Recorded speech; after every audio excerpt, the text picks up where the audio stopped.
As you may know, Q30 has been following the last few weeks of SGA, and tonight I'm sitting here with Chris Montalvo, former sophomore class president.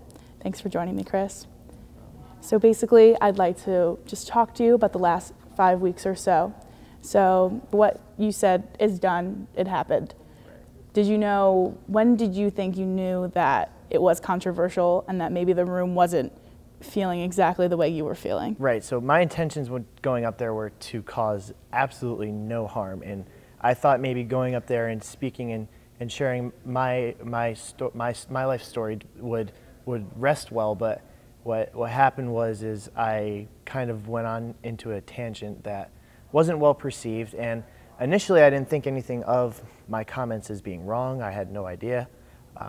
And I found out that night that there was a letter of impeachment drafted against me, and I was like, why? And then I found out that I guess some of my comments didn't rest well. So after you had spoken, you left, though. So then it was after the fact that you got wind of the environment and the backlash. So going into that week, the general meeting of SGA, what did you expect? So I heard through the grapevine that there was going to be a showing at this meeting, and that it was going to pretty much not come at me, but share their dissatisfaction with the comments that I made and how they didn't believe that I was representing the whole sophomore class and along those lines. So yeah, I heard about it before, and when I got there, it was what I expected. I expected people. From what I heard, they said there was going to be a lot of people there, and there was a good crowd. So what was going through your mind when we had, I think someone said, the largest crowd SGA has seen in a long time coming to comment about what you said? Well, it definitely didn't sit well with me, because my intentions to go up there was not to cause any outrage or anything, and I kind of did it to myself, and it is absolutely my fault that I went up there and spoke unprepared, and I'm not the best public speaker, and I went up in front of a crowd of very sensitive people and really didn't have a regard for their emotions and just kind of spoke freely, which was totally wrong. And going up there and saying that I was there to stir the pot and to cause controversy was definitely the wrong thing to do. I definitely think it started a conversation, which necessarily isn't a bad thing, but I think the way I went about it wasn't right, and it definitely didn't sit well that all those people were there because they were upset with me, and I didn't like that at all. And during the meeting, one of your comments, you basically invited anyone to come out, reach out to you. You publicized your email, your phone number. Any responses? So I went wrong there in in the fact that I expected people that I hurt to reach out to me, which I should have never done. I should have said, and I realized as soon as someone said it to me right after, that why would these people want to reach out to you? You should reach out to them, which is what I meant to say and what I wanted the dialogue, but I said it definitely wrong. And I spoke with a couple people, but not as many as I would have liked to speak with, and that is my fault, because I didn't reach out. Did you have goals throughout after that meeting, like what things to accomplish, things to try to read up on, or anything like that? I definitely started reading up, and what I meant to say wasn't necessarily how it came across. Mm-hmm. So I understand like my viewpoint, and I understand white privilege. I don't necessarily experience the opposing side to it, but I get all these things. It's just how it came across at the time.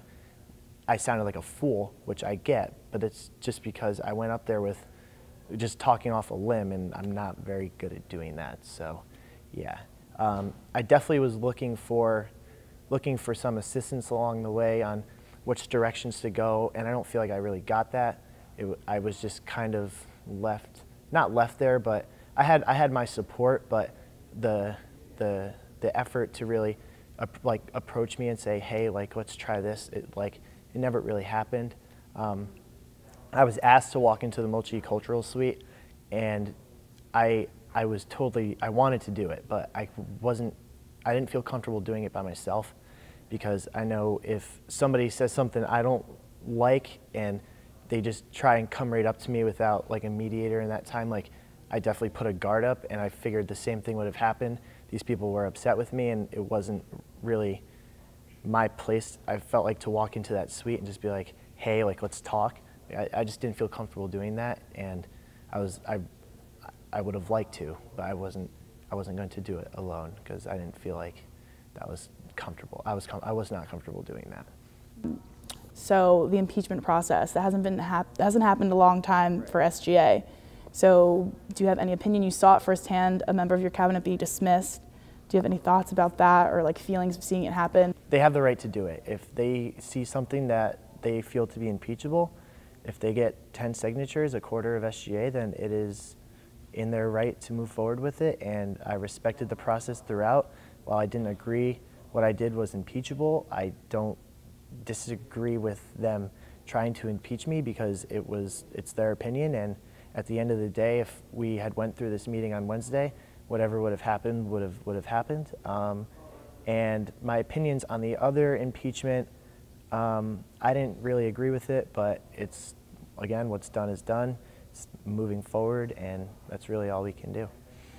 Do you have any thoughts, if you did get to Wednesday, this coming Wednesday, what the results would have been? I personally don't think I would have been impeached, solely for the fact that I just went up there and spoke, and at the end of the day, what I said, there was no like real like what I said, there was nothing like really that would have been impeachable.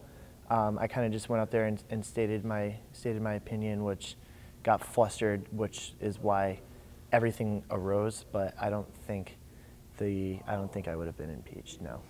I had emailed Victoria Johnson, VP of PR, and she released a statement that you stepped down from SGA due to a conduct reason. Yes. Do you care to explain any bit about it? Sure.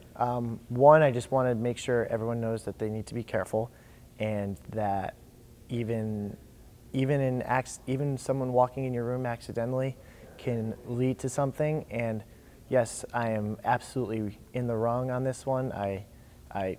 Our room got searched, and they found the usual, and unfortunately that leads to consequences, in sometimes, mostly it's at least probation, which according to our handbook, you can't hold a leadership role like the one I'm in if you are in a conduct standing of disciplinary probation and above. So I made the decision to step down before I was given a verdict, because it's usually, instead of being kicked off, you kind of just step down before you know it's going to happen. And a part of the reason I also stepped down on Monday was because I knew that I was going to have to step down regardless, and the timeliness of it seems wrong, but at the end I felt it was right, because I could have sat through Wednesday and gone through the hearings, but I already know in the back of my mind that I was going to be kicked off SGA essentially, so I didn't feel it worth the time of the student government to go through that and have the media there and have the distractions and have to have people rehear what I said and just everything. I felt it was in the best interest of everyone to just not have that hearing at all, because at the end of the day, maybe a week later, I would have had to step down anyway due to conduct. So I decided to just do it yesterday. So now that your term is over for SGA, do you have any interest in still being involved, or potentially, I'm not sure if you can, but could you ever run again? I could run again in the spring. I don't know if I will. I don't know my real steps forward now. This is all new. So I'm just taking it easy this week, and then I'll figure it out during break. And SGA takes up a lot of your time, and there's definitely been some things that I haven't done in terms of different organizations that I would have joined, but I just didn't have the time through it, and I wanted to fully devote myself to SGA. So I definitely think now that I can expand my horizons. I don't really know if I'll go back to SGA. Not really a fan favorite of how everything went down. So I don't really know if it's a organization that I want to place myself back in. So yeah, moving forward though, I will figure it out. And sometimes you have a path, and you hit a road bump, and you just got to figure it out how to get back on path. So that's what I'm in the process of doing now. But this week has probably been, the last 2 days have probably been the toughest out of them all. But it's just because I really loved what I was doing, and I know it was my actions that are now going to prevent me from doing what I really like to do. So what do you think after all of this, what can be learned, not only on your behalf, but SGA, student body, what can we learn from this whole situation? I think on my behalf, what I've learned is that being prepared is the #1 thing, and if you are unprepared and you think you're prepared and you try to go up and do something that you think is going to be good, it could have backlash. So all the ins and outs really need to be evaluated before you do anything, because obviously we live in the 21st century and it's a very sensitive environment and people's feelings really shine through, and you just need to have regard for everyone else's feelings when you're speaking in a public setting, and especially when you're in a leadership role. I think that is absolutely crucial. And then you said? Or for yourself, but for even the university, but. Cool. So yeah, I think the thing that kind of hurt me throughout this all is, like, at the end of the day, we're all human beings. We all have differences and opinions, but just because someone disagrees with your opinion, that they shouldn't be dehumanized, they shouldn't be treated as if they're not. And I did feel that throughout. I felt like people looked at me like I was the devil, which I'm not. I'm very, very gentle. I have feelings, and I just didn't think people had regard for that. And that came from some members inside SGA, which I think is an internal conflict which needs to be figured out, which I think it will be. So a college is a little bubble, but basically when you do Google your name, some of this might come up. Is there anything that you'd like to say for any future employer or anyone who's going to see this and read it? I think what I would have to say is to ask questions. Just find out what it is that was meant, and really don't make assumptions before you. This is just general. This isn't just me in particular, because it's not all about me. If anything like this happens, it's just important to ask questions and to really understand what was trying to be said.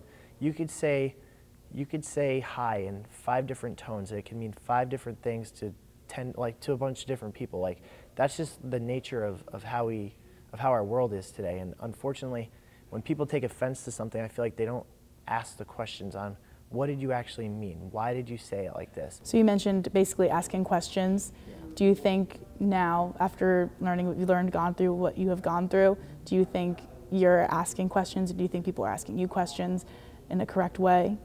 Well,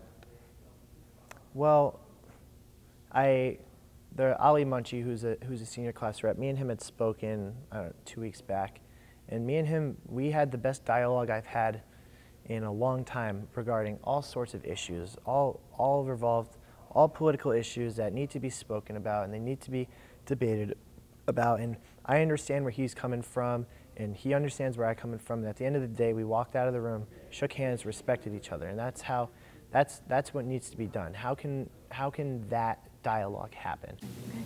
Is there anything else you'd like to share?